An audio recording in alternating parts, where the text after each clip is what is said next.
اعظم رضی اللہ عنہ کو دیکھیے، وہ جب حج سے فارغ ہوتے تو لوگوں میں دورہ فرماتے، دورہ کرتے اور یہ فرماتے، اے اہل یمن تم یمن چلے جاؤ، اے اہل عراق عراق چلے جاؤ، اے اہل شام اپنے وطن شام چلے جاؤ، تاکہ تمہارے ذہنوں میں تمہارے رب کے گھر کی ہیبت خوب قائم رہے، یعنی کعبۃ اللہ کی ہیبت تمہارے دلوں میں قائم رہے۔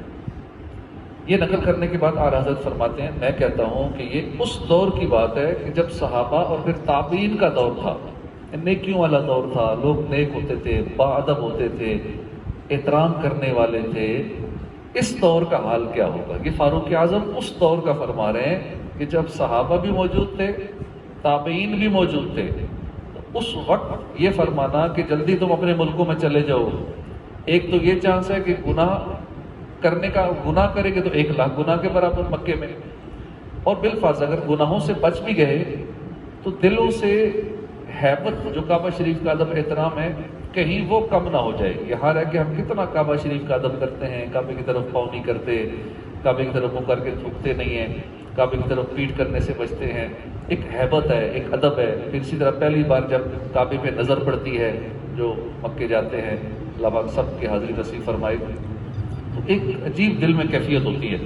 لیکن جب زیادہ رہنا وہاں شروع کر دیں تو پھر آہستہ آہستہ وہ اہمیت کم ہو جاتی ہے۔ پھر بندہ کعبے کی بجائے لوگ در و دیوار کو دیکھ رہے ہیں، پلروں کو دیکھ رہے ہیں، میناروں کو دیکھ رہے ہیں، کرینوں کو دیکھ رہے ہیں، فرش کو دیکھ رہے ہیں، دیگر نقش و نگار میں کھو جاتے ہیں۔ کعبہ سامنے ہے، اس کو بھول جاتے ہیں میں آیا کس لیے تھا۔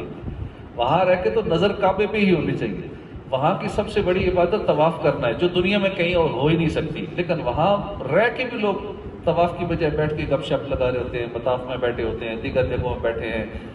وہاں تو طواف، باقی عبادات ٹھیک ہے ہو سکتی ہیں، پاکستان میں بھی، دنیا بھر میں کہیں بھی ہو سکتی ہیں، لیکن طواف واحد عبادت ہے جو صرف وہیں ہو سکتی ہے، وہ چکر صرف وہیں لگ سکتے ہیں۔ تو اس لیے جتنا وہاں رہنا ہو کوشش کریں طواف کرتے رہیں، ذکر اللہ میں وقت گزارنا چاہیے۔ تو یہ اس دور کی بات ہے جب فاروق اعظم فرما رہے ہیں کہ تم اپنے ملکوں میں واپس چلے جاؤ، کہیں تمہارے دل سے کعبے کی حیرت نہ ختم ہو جائے۔ اعلیٰ حضرت امام احمد رضا خان فتاوی رضویہ میں فرماتے ہیں، قوت القلوب سے نقل کیا گیا کہ بعض اسلاف سے منقول ہے کہ بہت سے خراسان یعنی ایران میں رہائش پذیر لوگ اس بیت اللہ کا طواف کرنے والے کے مقابلے میں کعبہ شریف سے زیادہ قریب ہیں۔ بعض نے فرمایا کہ بندہ اپنے شہر میں ہو اور اس کا دل اللہ کے گھر میں ہو، اس کا دل کعبہ شریف کی طرف لگا ہو، تو یہ اس سے بہتر ہے کہ بندہ بیت اللہ میں ہو، بندہ مطاف میں ہو اور اس کا دل کہیں اور ہو، دل گھر میں ہو۔ یہی ہوتا ہے، وہاں بیٹھ کے گھر میں بات چیت کر رہے ہوتے ہیں، وہاں بیٹھ کے دنیا کی باتیں کر رہے ہوتے ہیں، وہاں بیٹھ کے گھر کی یاد آ رہی ہوتی ہے، اب وہاں بیٹھ کے دل کہیں اور ہے، جسم وہاں ہے، مطاف میں ہے، حرم شریف میں ہے، دل کہیں اور ہے۔ تو اس سے وہ شخص بہتر ہے کہ جو بیٹھا یہاں ہے، اس کا دل ہر وقت بیت اللہ میں ہے، اس کے نظروں میں، اس کے ذہن میں، دل و دماغ میں بس کعبہ ہی سمایا رہتا ہے۔ نماز شروع کرتا ہے تو یہ سمجھتا ہے بلکہ کعبے قبلہ کی طرف منہ کر رہا ہوں، تو تصور میں بھی کعبے کو لے آتا ہے کہ کعبے کے دروازے کی طرف ہمارا منہ ہے، ہمارا رخ اس طرف ہے، تصور میں کعبے کو یاد کرتا رہتا ہے، حاضری کی دعا کرتا ہے۔ تو ایک شخص وہاں موجود ہے لیکن اس کا دل وہاں نہیں ہے، دل کہیں اور ہے۔ اعلیٰ حضرت مزید فرماتے ہیں کہ حرمین طیبین میں مجاورت یعنی مستقل قیام کے بارے میں سوال کیا گیا، تو اس کے جواب میں تفصیلی دلائل دینے کے بعد فرمایا کہ بالجملہ ہمارے دور میں مجاورت یعنی مستقل رہائش کی قطعاً اجازت نہیں ہے۔ یہ 100 سال پہلے کی بات ہو رہی ہے کہ اجازت نہیں ہے رہنے کی۔ عقل مند اپنے لیے فقط احتیاط ہی کی راہ اپناتا ہے اور ہر اس راستے سے اجتناب کرتا ہے، یعنی بچتا ہے جس سے ہلاکت میں گرنے کا خدشہ ہو۔ جس نے اپنے نفس کو سچا سمجھا کہ بس یہ خیر ہے، کچھ نہیں ہوتا، تو اس نے جھوٹے کی تصدیق کی کہ نفس جو کہ ہے ہی جھوٹا اس کو سچا سمجھ بیٹھا، اور خود اس کا مشاہدہ بھی کرے، یعنی دیکھ بھی لے گا مشاہدہ۔ حرمین طیبین میں رہائش اختیار کرنے کے بارے میں تفصیلی معلومات کے لیے فتاوی رضویہ میں پوری تفصیل موجود ہے۔ حرم ہے اسے ساحت ہر دو عالم، جو دل ہو چکا ہے شکار مدینہ۔ نبی کریم صلی اللہ علیہ وسلم مکہ مکرمہ میں پیدا ہوئے، جب بھی مکے میں حاضری ہو تو یہ تصور میں رکھیں یہ وہ شہر ہے جو حضور کی ولادت گاہ اس شہر میں ہے۔ پیارے آقا صلی اللہ علیہ وسلم نے دین اسلام کی تبلیغ کا آغاز مکے سے فرمایا۔ یہی کعبہ مشرفہ ہے، اسی کا طواف کیا جاتا ہے، نماز میں دنیا بھر سے اسی طرف منہ کیا جاتا ہے۔ مسجد الحرام شریف یہیں پر ہے جس میں ایک نماز کا ثواب 1,00,000 نماز کے برابر ہے۔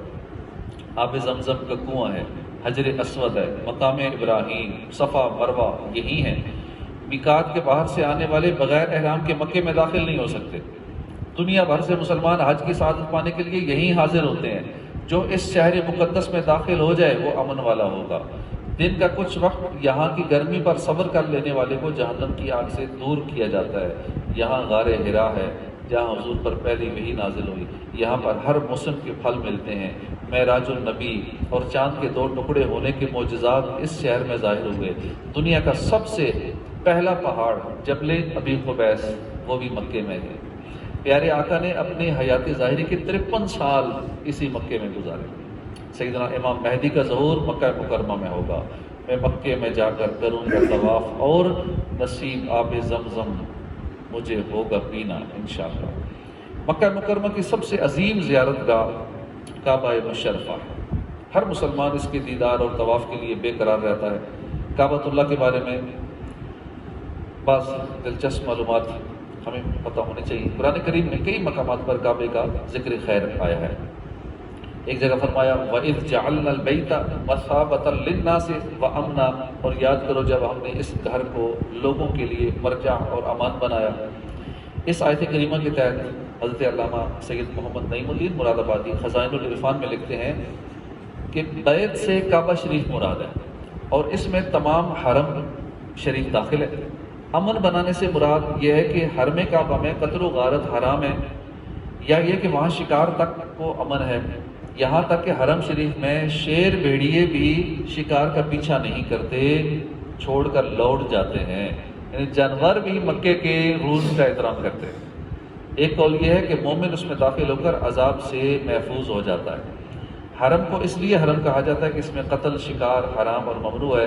اگر کوئی مجرم بھی داخل ہو جائے تو وہاں اس سے روک ٹوک نہ کیا جائے گا۔ ایک اور جگہ فرمایا ان اول بیت وضع للناس للذی ببکۃ مبارکا وہدی للعالمین، بے شک سب میں پہلا گھر جو لوگوں کی عبادت کو مقرر ہوا وہ ہے جو مکے میں ہے، برکت والا ہے، سارے جہان کا رہنما ہے۔ اس آیت کریمہ کی تفسیر میں لکھا ہے اے مسلمانوں اے سارے انسانوں، یقین سے جان لو کہ ساری روئے زمین پر سب سے پہلے اور سب سے افضل گھر جو لوگوں کے دینی اور دنیاوی فائدوں کے لیے پیدا کیا گیا اور بنایا گیا وہی ہے جو کہ مکے میں واقع ہے، نہ بیت المقدس جو درجے میں بھی کعبے کے بعد ہے اور فضیلت میں بھی بعد ہے۔ مفتی احمد یار خان بھی فرماتے ہیں کعبہ معظمہ کے فضائل بے شمار ہیں، ان میں سے کچھ یہ ہیں کہ بیت المقدس کے مشہور بانی سلیمان علیہ السلام ہیں کہ آپ نے جنات سے تعمیر کرایا، مگر کعبۃ اللہ کے مشہور بانی حضرت خلیل اللہ علیہ السلام ہے۔ کعبہ معظمہ میں مقام ابراہیم، سنگ اسود وغیرہ ایسی قدرت کی نشانیاں موجود ہیں جو بیت المقدس میں نہیں ہیں، اور حجر اسود ایسا پتھر ہے، اس کا ایک بار ایسا موقع آیا بھی تھا کہ جب یہ چوری ہو گیا تھا اور بادشاہ نے حملہ کیا اور وہاں سے حجر اسود کو نکال کے لے گیا تھا، بعد میں جب اس کو وہاں لانا تھا چند سالوں بعد ایگریمنٹ ہوا کہ ٹھیک ہے اتنے پیسے یا اتنا مال لے کر وہ بادشاہ لے گا، اس کے بدلے میں واپس کر دے گا حجر اسود، اور وہاں کے جن علماء کی ڈیوٹی لگائی گئی کہ آپ نے حجر اسود اس بادشاہ سے لے کر آنا ہے، تو جب وہ لینے گئے بڑی شان و شوکت کے ساتھ پروٹوکول کے ساتھ حجر اسود کو لانا تھا، تو ان کو چونکہ نشانیاں پتہ تھیں کہ حجر اسود میں یہ نشانیاں ہیں، اب اس بادشاہ نے دھوکے کی کوشش کی، کوئی اور پتھر ان کے حوالے کیا، جب انہوں نے چیک کیا، اب چیک کرنے کا کیا طریقہ تھا، انہوں نے کہا کہ وہ پتھر پانی میں ڈوبتا نہیں، آگ سے گرم نہیں ہوتا، اب یہ ان کو پتہ تھا۔ جب اس بادشاہ نے وہ پتھر دیا، انہوں نے پانی میں ڈالا، ڈوب گیا، کہا کہ یہ ہمارا پتھر نہیں ہے، یہ حجر اسود نہیں ہے۔ اب انہوں نے کوئی اور پتھر منگوایا، اسے بھی اسی طرح پانی میں ڈوبایا، ڈوب گیا، آگ سے گرم کیا، گرم ہو گیا، یہ بھی حجر اسود نہیں ہے۔ بادشاہ نے کہا ان کو کیسے پہچان ہو جاتی ہے؟ پھر اس نے اصلی والا حجر اسود منگوایا، پانی میں ڈالا، تیرنا شروع ہو گیا، آگ لگائی گئی، وہ گرم نہیں ہوا، تو یہ حجر اسود کی نشانی تھی۔ پھر حجر اسود کو دوبارہ لایا گیا، وہاں نصب کیا گیا، تو بڑی شان والا ہے، اللہ پاک ہمیں چومنا نصیب فرمائے۔ کعبہ معظمہ پر پرندے نہیں اڑتے، بلکہ ادھر آپ وہاں دیکھیں کہ نا پرندے سائڈوں پہ اڑ رہتے ہیں، کئی جو طواف کر رہے ہوتے ہیں سائڈوں پہ اوپر سے نہیں اڑتے۔ جو پرندے بیمار ہو جاتے ہیں وہ ان فضاؤں میں آتے ہیں، شفا پا جاتے ہیں۔ کعبے کی فضاؤں میں بھی شفا ہے۔ حرم کعبہ میں بکری اور شیر ایک جگہ پانی پی لیتے، وہاں شکاری جانور بھی شکار نہیں کرتے۔ حرم کعبہ میں تا قیامت جنگ اور قتال حرام ہے۔ کعبہ معظمہ سارے حجازیوں خصوصاً مکے والوں کی پرورش کا ذریعہ ہے کہ وہ جگہ بے آب و گیا ہے جہاں معاش کے ذرائع ناپید ہیں، مگر وہاں کے باشندے دوسروں سے زیادہ مزے میں، غرض ہے کہ وہ جگہ صرف عبادتوں کے لیے۔ رب تعالیٰ نے کعبے کی حفاظت خود فرمائی کہ ہاتھی والوں کو ابابیل سے مروا دیا۔ حج ہمیشہ کعبے ہی کا ہوا، بیت المقدس کا حج کبھی نہیں ہوا۔ اللہ کے آخری نبی صلی اللہ علیہ وسلم کعبہ معظمہ کے پاس مکہ شریف میں پیدا ہوئے۔ رب تعالیٰ نے کعبے کے شہر ہی کو بلد الامین، امن والا شہر فرمایا، اور اسی کی قسم ارشاد فرمائی وہذا البلد الامین، اور اس امن والے شہر کی قسم۔ کعبہ معظمہ کے پاس ایک نیکی کا ثواب 1,00,000 اور بیت المقدس کے پاس 50,000۔ فرشتوں اور بہت سے انبیاء کرام کا قبلہ کعبہ ہی رہا، نہ کہ بیت المقدس۔ اسی طرح قرآن پاک میں چوتھے پارے میں ہے کہ اس میں کھلی نشانیاں ہیں، فیہ آیات بینات، اس میں کھلی نشانیاں ہیں۔ اس کی تفسیر میں لکھا ہے کہ جو اس کی حرمت اور فضیلت پر جو نشانیاں دلالت کرتی ہیں، ان نشانیوں میں بعض یہ ہیں کہ پرندہ کعبہ شریف کے اوپر نہیں بیٹھتا، اس کے اوپر سے پرواز نہیں کرتے پرندے ادب کی وجہ سے، بلکہ پرواز کرتے ہوئے آتے ہیں، جیسے آگے کعبہ شریف آتا ہے تو ادھر ادھر بکھر جاتے ہیں، ایسے ہٹ جاتے ہیں۔ اور جو پرندے بیمار ہو جاتے ہیں وہ اپنا علاج یہی کرتے ہیں کہ ہوائے کعبہ میں ہو کر گزر جاتے ہیں، اللہ ان کو شفا دے دیتا ہے۔ اور جنگلی جانور ایک دوسرے کو حرم میں ایذا نہیں دیتے، حتیٰ کہ کتے اس سرزمین میں ہرن پر نہیں دوڑتے، وہاں شکار نہیں کرتے۔ لوگوں کے دل کعبہ معظمہ کی طرف کھنچتے ہیں اور اس کی طرف نظر کرنے سے آنسو جاری ہو جاتے ہیں، اور ہر شب جمعہ کو ارواح اولیاء اس کے گرد حاضر ہوتی ہے، اور جو کوئی اس کی بے رغبتی کا قصد کرتا ہے برباد ہو جاتا ہے۔ کعبہ معظمہ کو دیکھنا عبادت، قرآن عظیم کو دیکھنا عبادت، عالم کا چہرہ دیکھنا عبادت۔ ایک اور روایت میں ہے کہ زمزم کی طرف دیکھنا بھی عبادت ہے۔ تو وہاں جب حاضری ہو کعبے پہ نظر جمائے رکھیں، یہی سمجھے میری عبادت ہو رہی ہے، کعبے کو دیکھتے بھی رہیں تو یہ عبادت میں وقت گزرے گا۔ سیدنا ابن عباس فرماتے ہیں نبی کریم صلی اللہ علیہ وسلم جب کعبہ شریف میں داخل ہوئے تو اس کے گوشوں یعنی کونوں میں دعا مانگی اور نماز نہ پڑھی، حتیٰ کہ وہاں سے تشریف لے آئے۔ جب نکلے تو 2 رکعتیں کعبے کے سامنے پڑھی اور فرمائے یہ ہے قبلہ، یہ ہے قبلہ۔ اس کی وضاحت میں لکھا ہے یعنی تا قیامت کعبہ تمام مسلمانوں کا قبلہ ہو چکا، اب کبھی کینسل نہیں ہوگا، منسوخ نہیں ہوگا۔